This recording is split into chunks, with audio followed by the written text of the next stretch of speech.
Huh. I'm only outside because I saw a spider in my room that crawled into the carpet. So I was like, nope, and I'm out here now. Which, I mean, it's nice lighting and everything. Except the wind.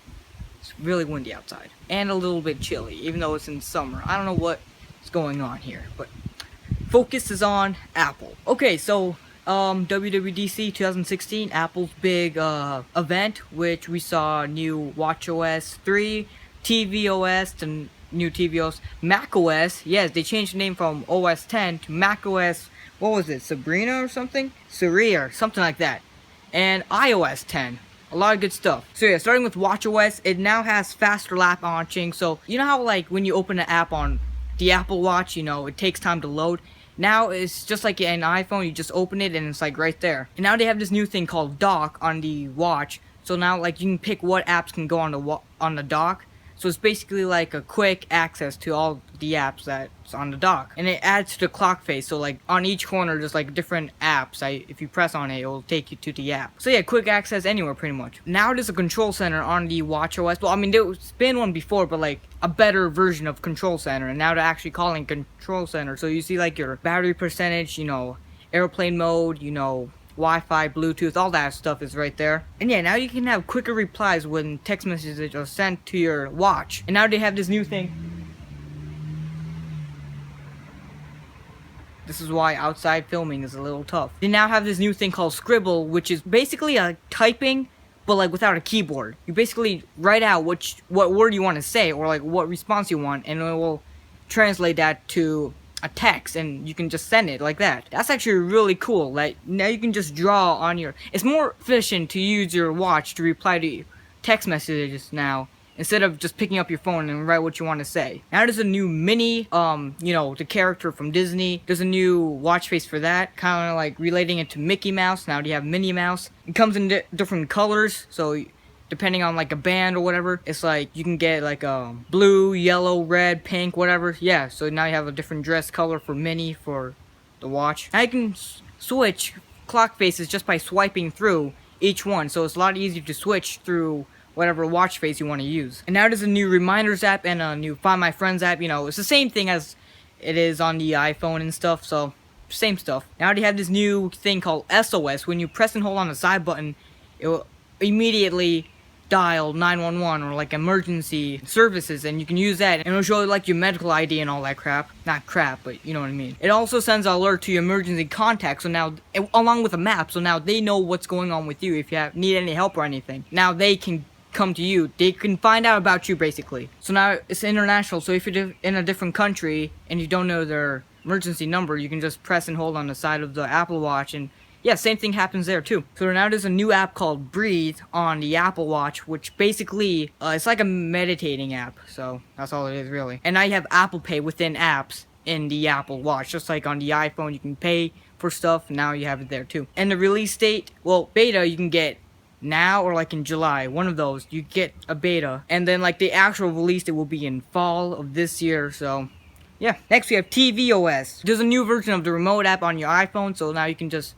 use the app on the iPhone to control the TV. Now there's new Siri features. Now you can tell Siri what kind of genre or like what type of movie you want to see. Like what they demoed is high school in the 80s or whatever, and a movie shows up within that type of genre or whatever. And now this is what I really wanted. You can now search YouTube videos using Siri straight from within the Siri thing, and that's really cool. That now it makes it a lot easier to search for videos like mine. And now with Siri, you can now launch live shows basically. So now you can watch ESPN too, and like live, and it will like show it up live. So that's pretty cool. Now there's a new thing called single sign-ins, with basically, you know how like on the Apple TV, you know how you like download a live app and like it asks you to go on the computer, then like go to the browser and like get codes and stuff and like all that crap. Now you can just do that once within Apple TV, and now it just works with all the other TV, like the apps, the live apps and stuff. It's kind of confusing to explain, but basically, yeah. Now there's a new dark mode, so if you're like trying to make it more of a movie theater type thing, you can click on dark mode, and like it helps your eyes, you know, because Apple TV itself is like kind of bright, so now it's dark. self-explanatory there. And yeah, if you download apps from your phone, if they have an Apple TV version of the app, it will be downloaded to the Apple TV instantly. And yeah, release date, or like the public beta or whatever, in July. Like the release date is fall 2016, like with watchOS. OS 10, no, not OS 10, macOS, they changed the name. Sabrina, right? Saria, that's a movie actually. Harrison Ford, good movie. Saria, that's the next macOS. I really hope the wind doesn't affect what I'm saying. I really hope it doesn't do that. But yeah, you have a new feature called auto lock. So if you have an Apple Watch, if it's near your MacBook or whatever, it will now auto unlock itself. There's a new thing called universal clipboard, which is actually really cool. Basically, if you're on your iPhone or iPad, or if you're on your device like an iPhone, iPad, like I said before, and if you copy something like a text, a picture, anything like that, you can now go on your Mac and click paste, and whatever you copied from your iPhone will be pasted on the Mac, which is really freaking cool. Now your desktop on your Mac syncs in with your other MacBooks. If you have multiple MacBooks, it syncs in with that, and on iCloud Drive, so with your phone, so you can access files on your phone.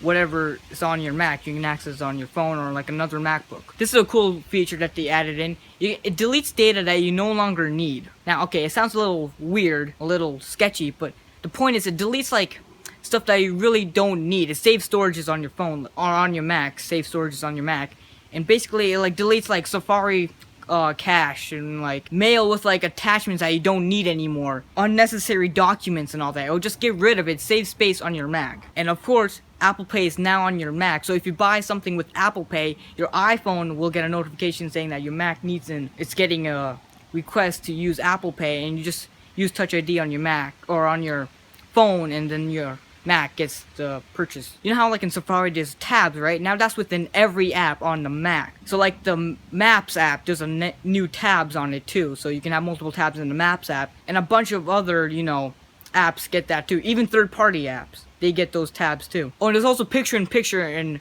Mac. So like if you're playing a video, there's a little option. If you press it, the video shrinks down. It's kind of like on the iPad Pro. Like there's a little video playing around. You can do whatever you want. This is a big feature, and it's kind of rumored to be true. Well, I mean, the rumor's right. There's now Siri on the Mac. So yeah, it's access on the dock. And like there's like a keyboard command to it too, but I don't know what it is. They never really said that. But there's a Mac. It's on the dock. Press it. It's basically Siri on the iPhones and stuff. But like you can also search for files on, Finder. And you can do specific searches too on Finder with Siri. And also you can pin whatever you find on Siri. And if you pin it, it will be on your notification center. So it's easy access to the files that Siri searched for you. And yeah, public beta, today or July, whichever one of those.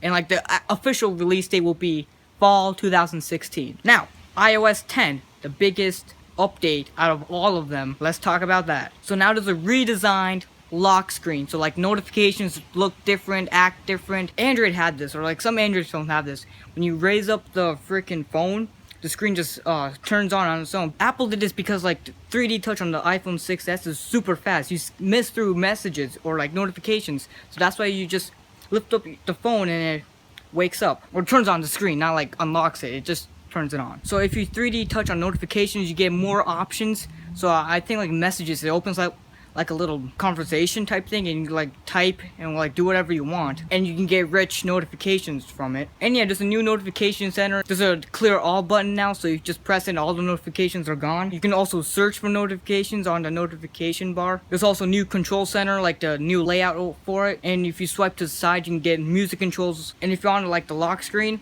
you notice at the bottom, you don't have the camera icon anymore. Just to get to the camera, all you have to do is just swipe from the lock screen. You can get to the camera app that way now. And if you swipe to the other side, you can get widgets. So now you have widgets on the lock screen. It shows like the apps that you use, the contacts, the weather, all that good stuff is now right there. Now if you unlock the phone, nothing is really different with the, overall look. But if you 3D touch on apps, you can get like new options out of it. New information is being shown. Like in the Mail app, you can see who like sends you emails that are unread. And if you 3D touch on like ESPN, you can get videos played towards you. Video playback is now nice. And also Siri. Yes, Siri is open up to developers. What that means is like Spotify, Spotify can now have access to Siri control. So like you can say like play this artist on Spotify and it'll start playing that artist on Spotify. There's also more, like you can call Uber with Siri now. If you don't know, QuickType's been introduced in iOS 8, and like since then it hasn't really been updated that much until now. So QuickType is more intelligent now, so you can reads your whole sentence, dictates what you want to say. So if you say like the New York Yankees are gonna play, QuickType will be like stadium. It's gonna say stadium as like the best option because it knows that you want to say stadium. But if you said like the kids are gonna play on the, you know, blank, QuickType will be like field because, you know, that's the best option for that sentence. If I made that any more clearer or difficult to understand, whatever. Also, if someone asks you for like information, like what's your email or whatever, QuickType will now have your email like option right there, so you can just press on your email and it'll just be written out for you. There's like information like time, date, whatever, and you want to add that to your calendar, press on it, it'll like fill up all the information that's given already, so you don't have to fill it out again. There's also multi-language QuickType responses now. So like if you're speaking in Spanish or whatever, or French or English, of course English, that's the best one. Just kidding, that was just a joke. But yeah, now like you don't have to switch keyboards now. Just QuickType just automatically just changes depending on, you know, what language is already being said. So yeah, the Photos app now has like a lot of new enhancements in it. So basically there's a new map. I mean, there's been a map mode on Photos app, but like it's a lot better now with this update. There's also face recognition on iOS now. It's been on the Mac, I think. Like it's been on some other Apple device. I remember that, but now it's on the iOS. There's a new thing called object and scene recognition. So if you're like taking a picture on the Grand Canyon, it'll say that you took a picture on the Grand Canyon. Or like if it's like a baseball in a picture, it will group it up and say that there was a baseball bat in a picture. It's kind of confusing, kind of weird, but also pretty cool. There's also this new thing called memories in the Photos app. It's like a section. If you tap on it, it basically shows like, you know, trips, family trips or whatever, parties, events, all that cool stuff. So like it groups people, places, things, trips, etc. And like it contains a video at the top, so like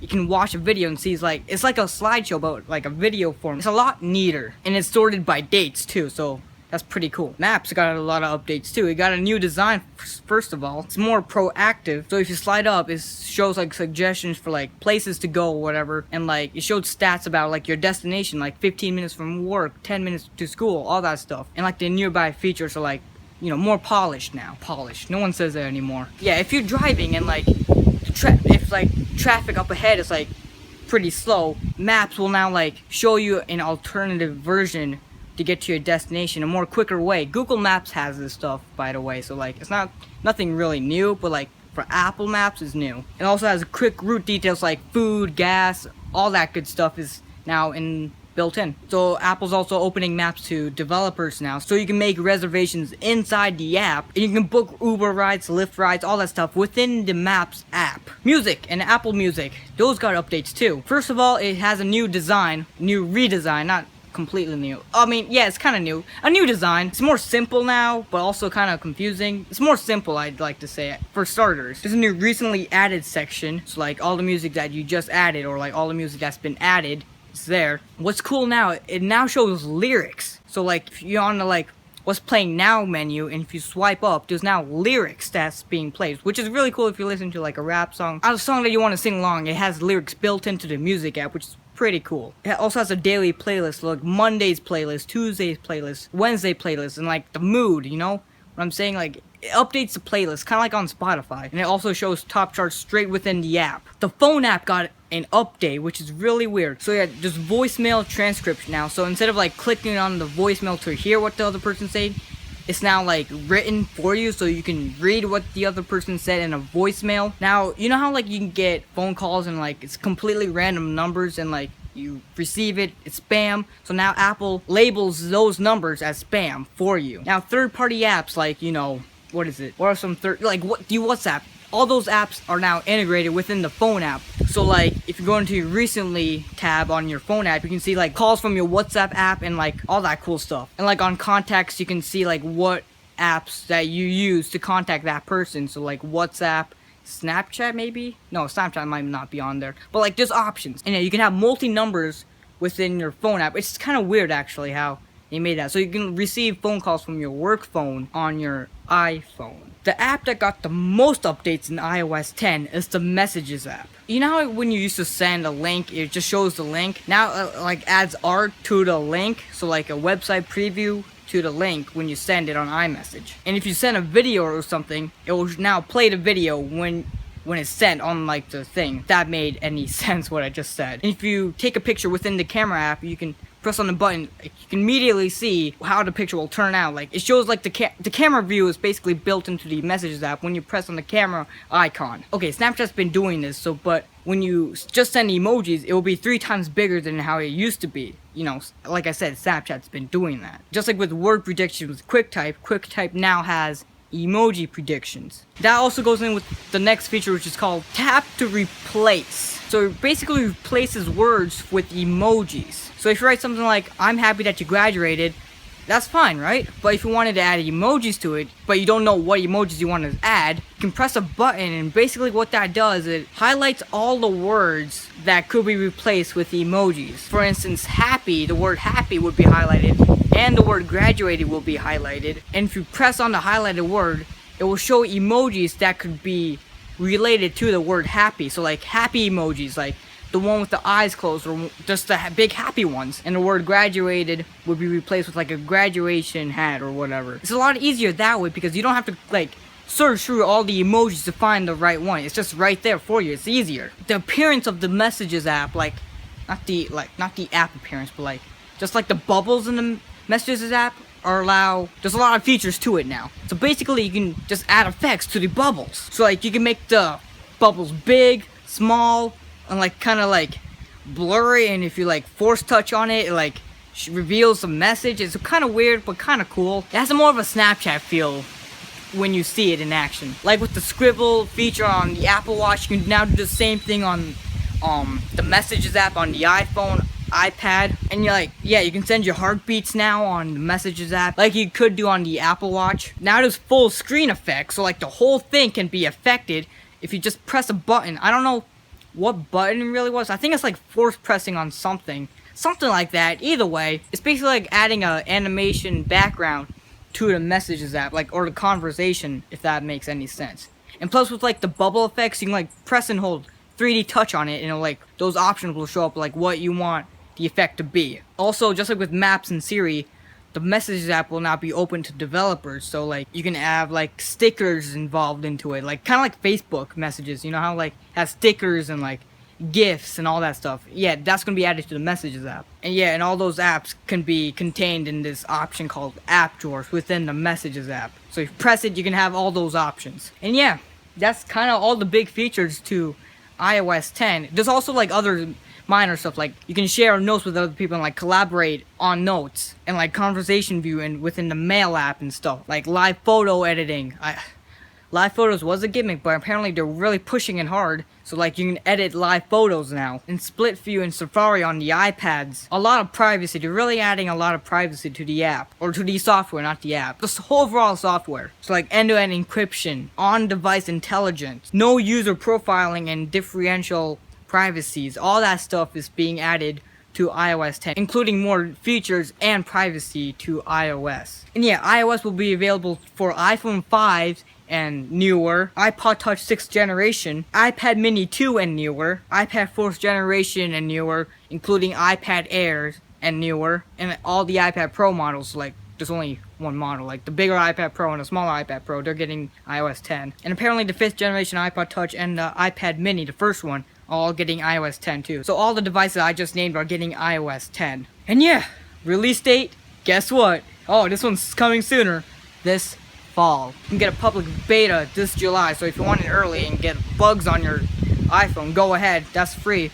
But yeah, the actual release date, the official release date will be this fall. And yeah, that's pretty much it. I was kind of disappointed with the Mac stuff, the Mac software, but other than that, I mean, it's all good. iOS got a lot of updates. And yeah, hope you guys enjoyed this WWDC event coverage. Yeah, subscribe to see more videos. I do tech videos like this, I do skits, and I do vlogs. Have a nice day.